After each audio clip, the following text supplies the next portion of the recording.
ফেসবুকে thoughts of Billal ভাইয়ের মতো বড় বড় সেলিব্রিটিদের পেজ আজকাল গায়েব হতে চলেছে। শকুনের নজর যখন পড়ে তারা অনেকভাবেই ট্রাই করে আপনার পেজটাকে নিয়ে যাওয়ার জন্য।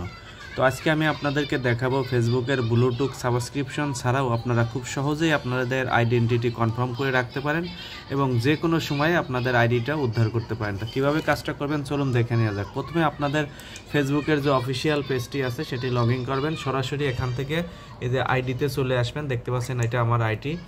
তো এই আইডিতে আসার পর এখান থেকে যে সেটিং অ্যান্ড প্রাইভেসি নামের যে অপশনটা দেখতে পাচ্ছেন, এই সেটিং অ্যান্ড প্রাইভেসিতে সরাসরি চলে আসবেন। সেটিং অ্যান্ড প্রাইভেসিতে ক্লিক করার পর এরকম একটা ইন্টারফেস চলে আসবে। এখান থেকে সি মোর অ্যাকাউন্ট সেন্টার এখানে আসবেন। এখান থেকে এই সি মোরে ক্লিক করার পর সরাসরি আপনাদেরকে এরকম একটা ইন্টারফেসে নিয়ে আসবে। আসার পরে এখানে দেখতে পাচ্ছেন যে পার্সোনাল ডিটেলস, এই পার্সোনাল ডিটেলস থেকে আপনাদের এই যে এখানে যেটা লেখা আছে আইডেন্টিটি কনফার্মেশন, এই আইডেন্টিটি কনফার্মেশনে ক্লিক করবেন। যেহেতু এখানে একটা প্রাইভেসি ব্যাপার আছে এজন্য আমি আপনাদেরকে সম্পূর্ণ দেখাতে পারছি না।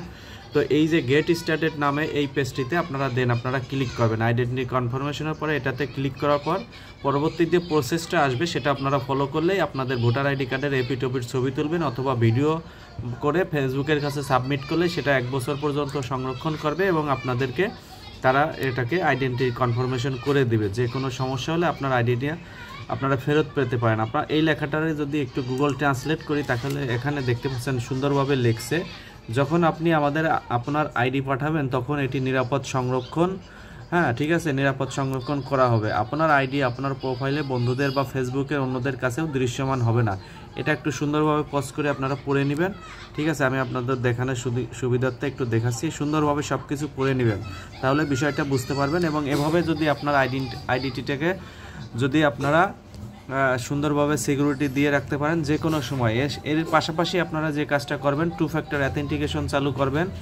হ্যাঁ, 2 ফ্যাক্টর অ্যাথেন্টিকেশনটা চালু করার পরে আপনাদেরকে তারা এভাবে যে মোবাইল ওটিপি কোডের মাধ্যমে বা অন্য আরেকটা ফেসবুক আইডির মাধ্যমে যে কনফার্মেশন আছে এইগুলো সব কিছু সিকিউরিটি দিয়ে রাখবেন। সেই সাথে যাদের অতি বেশি ফ্যান ফলোয়ার আছে তারা অবশ্যই যে কাজটা করবেন, ফেসবুকের কাছে আবেদন করে রাইট ম্যানেজারের জন্য আবেদন করবেন এবং অবশ্যই ভিডিও অডিও সব কিছুর জন্য আপনারা রাইট ম্যানেজার চালু করবেন। এভাবে যদি আপনারা সুন্দরভাবে আপনাদের আইডিটাকে সিকিউরিটি দিয়ে রাখতে পারেন তাহলে যে কোনো সময় আপনাদের আইডিটা উদ্ধার করতে পারবেন।